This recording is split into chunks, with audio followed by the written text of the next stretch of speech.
आप देख रहे हैं द न्यूज और मैं रानी गुप्ता आपके साथ। बड़ी खबर सामने आ रही है। आपको बता दें कि सीबीआई ने जासूसों के खिलाफ बड़ा एक्शन लिया है। बता दें कि दरअसल खबर ये सामने आ रही है कि फ्रीलांस पत्रकार विवेक रघुवंशी ने कई सारे रक्षा से जुड़े हुए सीक्रेट डॉक्यूमेंट्स और सीक्रेट जानकारी विदेशी खुफिया एजेंसियों को मुहैया कराई है और अब इसको लेकर के सीबीआई ने ऑफिशियल सीक्रेट एक्ट के तहत यह मुकदमा दर्ज कर रखा है। आपको बता दें कि इस मामले में सीबीआई ने अब तक बहुत सारे लोकेशंस में रेड मारनी भी शुरू कर दी है, जिसमें कि दिल्ली, नोएडा, जयपुर, राजस्थान समेत 12 ऐसे जगह शामिल हैं। बता दें कि कई दिनों से विवेक रघुवंशी को लेकर के सीबीआई को इनपुट्स मिल रहे थे और ये खबर सामने आ रही थी कि कई सारी खुफिया जो जानकारी है रक्षा मंत्रालय से जुड़ी हुई, डिफेंस सीक्रेट जो है बहुत सारे, और इसी के साथ ही सेना के फ्यूचर प्लान, इन तमाम चीजों को लेकर के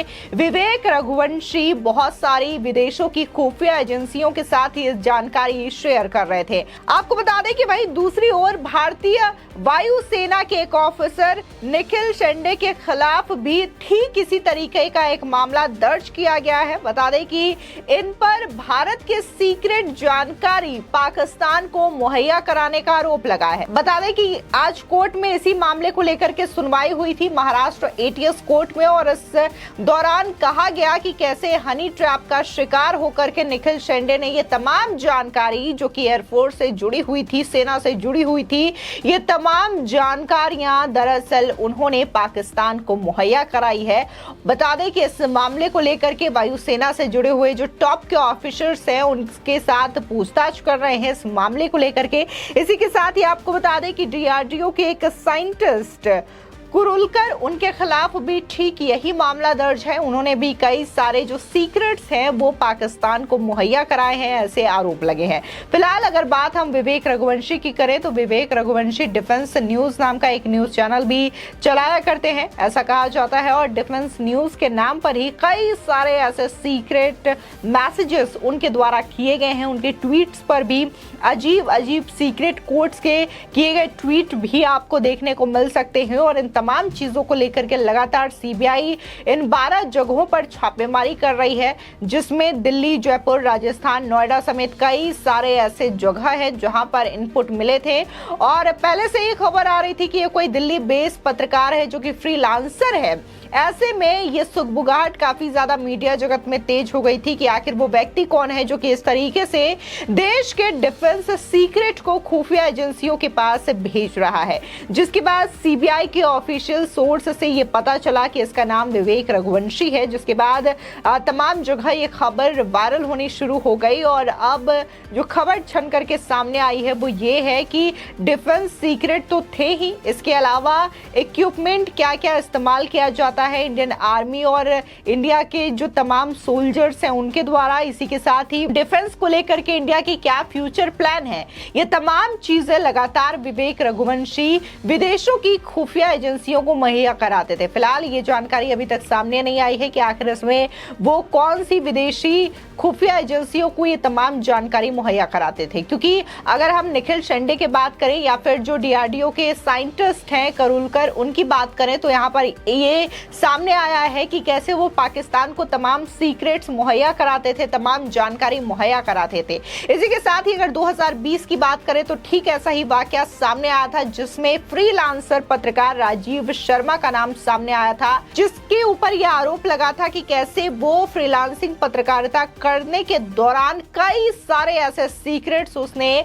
चाइना को सप्लाई किए थे, चाइना को दिए थे। इसी के साथ ही 2-3 लोग और भी उनके साथ अरेस्ट हुए थे, जिसमें से एक महिला और एक पुरुष भी थे, और इन तीनों लोगों ने मिलकर के बहुत सारी भारत की खुफिया जानकारी चाइना को मुहैया कराई थी। फिलहाल जासूसों के खिलाफ ये कड़ा जो एक्शन है वो लगातार सीबीआई और नेशनल एजेंसियों के द्वारा अपनाते हुए देखा जा सकता है। लगातार मोदी सरकार इसके खिलाफ सख्त दिखाई दे रही है कि भारत की जो खुफिया जानकारी है वो विदेशी खुफिया एजेंसियों तक नहीं पहुंचनी चाहिए, ताकि इसका दुरुपयोग ना होने पाए। बता दें कि हमेशा से ये देखने को को मिला है कि जासूस पद्धति चलती आई है। विदेशों में भी यही तरीका अपनाया जाता है, अपने जासूसों को भेज करके किसी दुश्मन देश के तमाम सीक्रेट्स को जाना जाता है और जब युद्ध छिड़ता है तो इसी सीक्रेट का इस्तेमाल करके दुश्मन देशों को हराया जाता है। तो शायद यही वजह है कि जिस तरीके से पाकिस्तान और चाइना ये कोशिश करता हुआ रहा है कि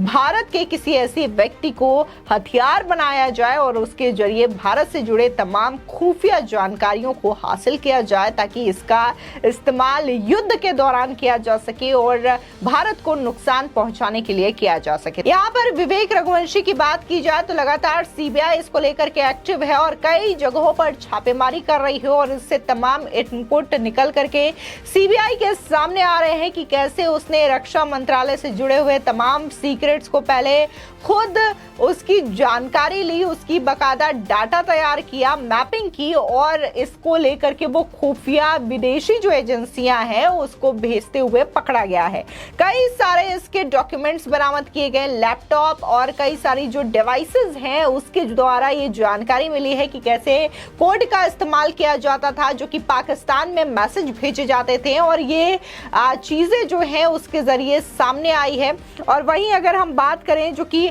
IAF यानी कि इंडियन एयरफोर्स के जो ऑफिसर हैं निखिल शिंदे, इनको भी लेकर के यही जानकारी सामने आई है। कई सारे उनके पास डिवाइसेस मिले हैं, लैपटॉप मिले हैं जिनमें ऐसे मैसेजेस, ऐसे सीक्रेट कोड है जो कि पाकिस्तान को भेजे गए हैं, जिसके बाद ये खबर स्पष्ट होती है कि कैसे निखिल शिंदे ने ये तमाम जानकारियां पाकिस्तान को भेजी है जो कि एयरफोर्स से रिलेटेड थी, रक्षा मंत्रालय से रिलेटेड थी। और इसको लेकर के जहां महाराष्ट्र ATS अपनी कार्रवाई कर रहा है, जहां देखने को मिला कि पहले DRDO के वैज्ञानिक और दूसरे इंडियन एयरफोर्स के ऑफिसर, इन दोनों के खिलाफ ये मामला दर्ज किया गया है और दोनों पर ही ATS की ओर से मुकदमा चल रहा है और इस मामले को लेकर के आज पेशी भी हुई थी। और इसी के साथ ही अगर बात की जाए निखिल शिंदे की तो तमाम जो एयरफोर्स के ऑफिशियल्स हैं, जो कि टॉप ऑफिशियल्स हैं, वो इस मामले को लेकर के उनसे पूछताछ भी कर रहे हैं कि आखिर उसने ये क्यों किया। फिलहाल इस सब के मामले में हनी ट्रैप का मामला सामने आ रहा है कि हनी ट्रैप की वजह से निखिल शिंदे ने ये तमाम चीजें पाकिस्तान के साथ शेयर की है। फिलहाल अगर हम बात विवेक रघुवंशी को लेकर के करें तो इसको लेकर के अभी जानकारी सामने नहीं आई है कि आखिर उसने ये तमाम चीजें क्यों की है और इसके पीछे का रीजन क्या है और आखिर वो किन किन देशों को भारत की तमाम जो डिफेंस सीक्रेट है वो प्रोवाइड किया करता था और क्यों किया करता था। फिलहाल इस खबर को लेकर के आपकी क्या राय है हमारे कमेंट सेक्शन में जरूर बताएं। आगे की और भी अपडेट के लिए चैनल को सब्सक्राइब करना ना भूलें।